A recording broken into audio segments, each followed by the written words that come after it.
La semaine dernière, le patron du plus gros fonds d'investissement du monde a annoncé le meilleur semestre de toute l'histoire de son fonds.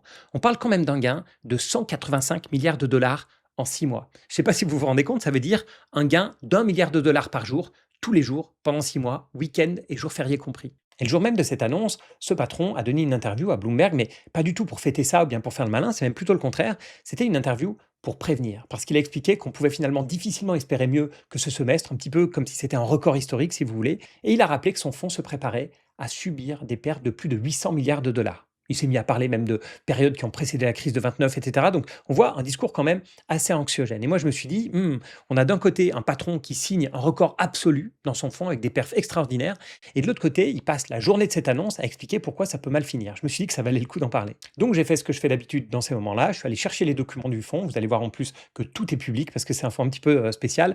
Donc j'ai pris le rapport semestriel, j'ai pris tous les fichiers complets avec les plus de 10 000 positions du fonds et puis surtout son rapport de stress test parce que c'est là d'où viennent les fameux 800 milliards de pertes potentielles. Bien sûr, j'ai regardé tout ça, j'ai refait les calculs moi-même, etc. Et ce que j'ai trouvé, c'est vraiment extrêmement intéressant, même beaucoup plus intéressant que juste les déclarations du patron qui étaient finalement un peu anxiogène. On va le voir, c'est plus intéressant quand on rentre dans le détail.